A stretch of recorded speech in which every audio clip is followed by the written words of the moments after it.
Pocky and Rocky Reshrined. I like playing the original Pocky and Rocky, which is to say the second game in the series, because we never got the original Kiki Kai Kai. I reviewed it a couple of years ago, thanks to JetWolf sending it to me, and actually, it's thanks to him I can even talk about this one. And before we get into it, there's actually something really cool about it. I'm playing the Japanese version. JetWolf actually had an English and Japanese version, and after a very long discussion on Discord, he decided to send me the Japanese version rather than the English version, specifically for you. Yes, you. He wanted to make sure you got the Japanese version because the English version is apparently censored in some way.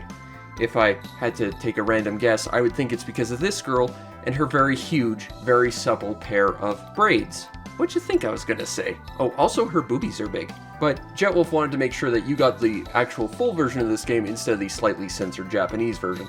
He was that thoughtful to specifically send me this version just for you. So give that man a follow. Also, I do some stuff on his channel, and he does some interesting stuff, so go check it out. Either way, this is the Japanese version, but I want to point this out. This game is entirely in English, and it defaulted to English when I put it into my Switch, so I'm guessing it read the console's default language or something. That's actually really cool, and that means if you're getting a Japanese version, not only do you get the full game, no censorship, you get it entirely in English, which makes it really easy to understand the story, which is good because it's already kind of weirdly convoluted and near incomprehensible. Similarly to the original Pocky and Rocky, the plot is fairly complicated, but unlike the original Pocky and Rocky, it's not because it has a very anti-Western subtext. It's, okay, actually we're gonna have to double back on that, but the story is just sort of bizarrely convoluted for seemingly no reason. I'll cut to the chase. This is a 9-level Ikari Warrior style cute-em-up. It does not need to get as complicated as it does, but in this story, you end up going to the future, the past, an evil future brought about, I think because of an evil past, a legally distinct spirit and underworld that are two separate entities. At one point, you have to go and fight a villain, I think in the future, to save the world, even though his effects are in the past, but you'd think you'd be fighting him in the past, but you take a future boat to get there because it's the future, and I don't know why. This is complicated for no real reason. The story is simply put, Packleford Q, Shrine Maidenington, and Rockefeller R. Raccoon are back to stop the Black Mantle just like the first game. Except now it gets really confusing. So, the Black Mantle is here to attack Pocky and Rocky, you know, like the original game, and he's specifically targeting Pocky, except that Pocky has no idea who he is. And then some spirits say, hey, you're gonna beat him in the future. Now you might think that means that, hey, just being referenced in the next game, which I guess is the first game because this is a prequel, except that's not the case because he gets erased from the timeline down the way, so I don't know where this fits on a timeline. And also, the plot has a lot of plot holes to begin with, ignoring the weird future past nonsense of you having to fight using a future boat in the future despite his actions being the ones in the past you need to stop, instead focusing on the fact that Pocky actively knows characters she doesn't know who they are and has no idea how she knows them. You might be thinking, hey, this is more time travel shenanigans, but time travel shenanigans end up ensuring that by the end, she has no idea who those people are to begin with. It's just an active plot hole that the game seems to recognize and has no idea what to do with. Yeah, this game has a weird time travel plot, and it's bizarrely complicated for a game that's just about, hey, Japanese Miko, go fight weird cloak figure and save the day. But at least, you know, it's not as complicated as the first one with its weird anti-Western subtext, right? I mean, after all, it's been 30 years and this game is being actively marketed towards Western audiences now. Surely we've evolved past that, right? Well, no. And then, sorta.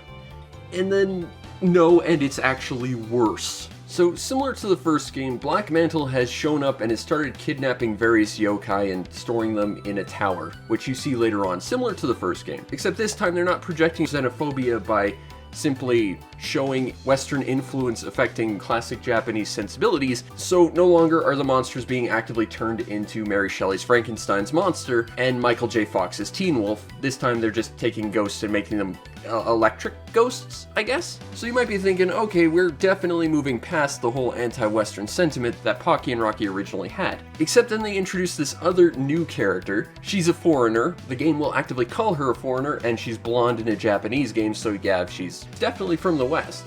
And she's the one projecting all this influence and harassing everyone in this world. So once again, yeah, we're kind of basically fighting Western influence. again. Except then the game decides to try and walk that back a little bit by saying, no, she's not in control of her own evilness, she's not actively being evil, she's being controlled, so it's not her fault. That definitely makes it seem like it's slightly less anti-Western than the original Pocky and Rocky was, but kinda not at the same time. It turns out she's so foolish that she's been seduced by this evil spirit that's controlling her, and only classic Japanese sensibilities can save her from herself. Or at least that's how I read it, because this game kind of has a weirdly jingoistic subtext to it that seems even more anti-Western than the original one had. You know, the West is so foolish that they have to be protected from their own stupid decisions and being influenced by outside influences, and only Japan can set them right, you know? It feels still very anti-Western, and almost worse, because at least when the Westerner was being the villain and, you know, trying to take over Japan, at least they were doing it of their own volition because they were being evil and they wanted to take up, you know, more space, kind of like, you know, Western imperialism was all about. At least there was a historical reason for it. This just seems kind of a little actively hostile towards the West, you know? So yeah, this game isn't all that progressive, and again, this is a game being actively advertised in the West. I'd like to reiterate the Japanese version instantly was English on my machine. It's kind of weird that we're still maintaining an anti-Western sentiment with this game. Fortunately, gone are the days of all the yokai just being grouped into two separate, identical but legally distinct groups of goblins that seem to just be evil goblins, and then Rocky being the only good goblin. Now they're just monsters, which is a step forward in localization, I suppose, although we're well past the years of yokai watch. Why we're not just calling them yokai, I'm not sure. Either way, it's better in terms of how it's been localized to the West than it has been before, but it's still got some weird subtext to it, man. The gameplay to Pocky and Rocky Reshrined is similar to the other games. It is a top-down, very Japanese folklore-infused Ikari Warriors style game. Except it's had about 20 years to iterate upon itself and improve itself. And, I mean, they haven't really been doing that since the last game came out on the Game Boy Advance, but this game has made advancements since then. You run around in a top-down view, shooting spell cards off, or leaves if you're Rocky, with various different effects applied to them depending on various power-ups you pick up. You can get spicy habanero red powers, which give your abilities a fiery kick, and they do so much more damage, but they're a little harder to hit with. You can get blue raspberry slush flavored powers that allow you to have a bit of a spread shot. Your individual shots will do a little bit less damage, but if you hit everything all at once, you'll do a lot more, and it lets you crowd control a little bit better. And then you've got zesty lime green power-ups,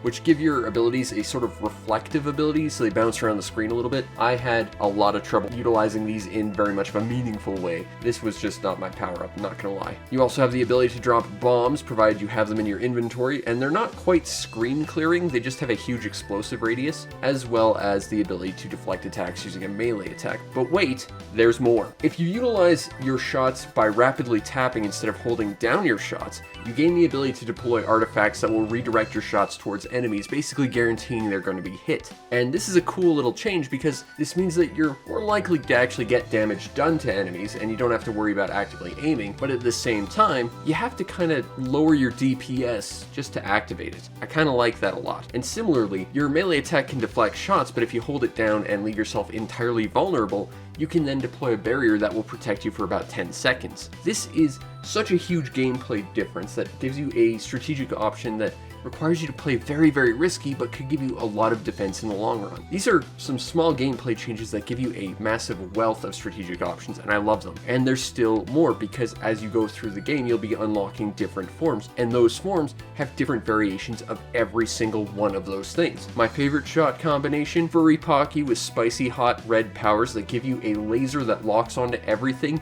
and just does so much damage, it melts everything pretty much instantly. It is kind of brokenly powerful, and I love it. You also have a dodge ability to get out of the way of attacks, although it doesn't really erase your hitbox, so it's of limited help, and you're married to your trajectory once you initiate it, so keep that in mind. But you do have some defensive options and some offensive options to keep you on your toes and keep your enemies out of your way. This is an Ikari Warrior style arcade game, although it's nowhere near as hard as the Super Nintendo version. From what I remember, that game was really brutally hard. This one is actually fairly approachable, and I would even go so far as to say it's a great intro to these sort of things. If you want to play a shmup for the first time, this is one of the ones I would recommend. Maybe not over Zero Ranger, but this one is very, very forgiving. Oh, sure, you have limited health, although it does increase at the end of certain levels, and you can refill it using certain pickups, so you don't die instantly or anything, and it gets more forgiving as time goes on, but there's still a fair bit of threat out there, and if you're not on top of your defensive game, you can get taken out pretty easily. Don't worry though, because this game actually has a very, very forgiving continue system, in that you have unlimited continues, and this game actually checkpoints you fairly frequently. If you die on a boss, and you game over, you can just respawn and fight the boss. You will always be making progress in this, and it makes it such an easy game to get into.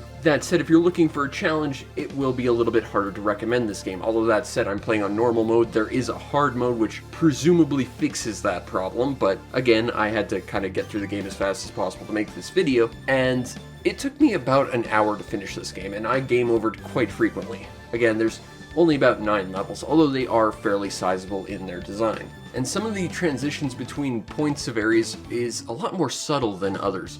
At one point, I was playing as Rocky on one stage, and I ended up in what I thought was like a completely separate stage. And then I game over, and I was like, oh no, I'm gonna have to restart. But no, it restarted me kind of more or less close to where I was, because while I was on the same stage, I was just in a sort of a segmented chunk of it that was compartmentalized with a checkpoint. So even though I died, and my situation was really, really grim, and I thought I'd have to go all the way back to the start of the level, nope, it was fine, because this game just checkpoints you all over the place. It's fairly forgiving for what it is trying to be. And again, that makes it really approachable if you want to try and get into shoot-'em-ups. Now, this being an omnidirectional shoot-'em-up, you do have to contend with having to move around the environments, some of which are a little bit maze-like, although not as bad as some of the previous iterations of this series. You have to contend with getting over various obstacles and sometimes timing advancements, or else you will just risk taking a lot of damage in really, really grim situations, such as mistiming individual traps and tricks, or missing platforms that you need to get over gaps. There are some slight sort of auto-scrolly bits to this game at times, and they do feel a little bit out of place, but for the most part it works fairly well. Every single stage has unique theme and unique enemy designs and various traps that complement the environments and give you a slightly different gameplay feel from every other level. There was one level that took place entirely on a raft, and that was really cool because it felt like no other level in the game was kind of like this, and it ended on a really cool boss fight. There was another one that was on this like giant urban assault that you were just sort of fighting across, and that was such a memorable moment in this game. Like, there are some really beautiful scenes in this game that have some really unique gameplay mechanics associated with them in regards to how you need to advance and the various targets that are employed. When you combine that with the fact that you're ever-changing forms based on how the story progresses, giving you a completely different moveset, it very rarely ever feels monotonous. It's not a huge game, but every single small individual part of it does feel like it's giving you a slightly newer experience, and it just keeps it from ever getting dull. This game will keep you on your toes, and it is a ton of fun to experiment with all the different abilities and seeing how they interact with the individual threats of each scene. This game did combat very, very well, and overall the gameplay is fantastic. The presentation to Pocky and Rocky Reshrined is tremendous. Visually, it is very, very beautiful. It's incredibly detailed. There's a very rich palette utilized in pretty much every environment, and no area feels like it has similar color schemes. Every area feels like it's visually different, which keeps it very, very interesting. The enemies are always changing as you progress through the levels as well. Aside from the fact that you are just randomly teleporting from place to place every couple of areas, it does feel like you're making an actual journey through these worlds, both in the fact that the scenery is actively changing as you're moving through the environments, but the enemies are changing as you go as well. Audio-wise, it sounds fantastic. The music by the end goes really hard. Overall, the presentation of Pocky and Rocky Reshrined is just gorgeous. It is an absolute work of art, and clearly a lot of work was put into this. It's a beautiful game. Now, if you want a copy of Pocky and Rocky Reshrined on the Nintendo Switch, cheapest copy I see right now is about $45, which is a great deal for it, I think. And I again have to give a huge shout out and thank you to JetWolf for sending me a copy, and specifically sending me the Japanese copy so that we can not create fights in the comments about mild censorship ruining everything, because that's how the internet is, and he was looking out for you. So again, give the man a follow. He does some great work. Super nice guy. This game is also available on the PS4 for about the same price currently, and it's also available on Steam for about $40. But, you know, it's on Steam, so it'll probably go on sale fairly frequently. That said, regardless of what you pay, I think that's an excellent price for this game. Sure, it's not the longest game ever, it's an arcade-style shoot-'em-up, but it's a really quality one, and I think it's probably the most approachable Ikari Warrior-style game you can get into. I'm not gonna say it's the best one I've ever played, because let's be honest, Shock Troopers exists, and that's like the greatest Neo Geo game ever, but if we're just talking about the subdivision of shoot-'em-ups that is Ikari Warrior-style, this one is amazing, and I would say it's probably the best Pocky and Rocky game I've ever played. But that said, I've only played 2 of them, so I really need to try the other 3. This game is a great way to get into this sort of game. It looks and sounds great, and it's really, really fun. This is a great approachable way to get into this series, and if you've ever had any curiosity about sort of top-down omnidirectional shoot-'em-ups like Ikari Warriors, you gotta give this one a try. If you love Pocky and Rocky, you should give this a go. Although, I can't imagine why you haven't at this point. It's been out for a little while. It's a great game though, but my point is that it's an amazing game, and you should try this one if this is your sort of game or you have any interest in it, because it is such a great way to get into it. Pocky and Rocky Reshrined. It exists to more or less bring back a little bit of nostalgia for the legacy of Pocky and Rocky. And honestly, based on what I've played in the series, I'd say it overshadows the rest. This game is amazing.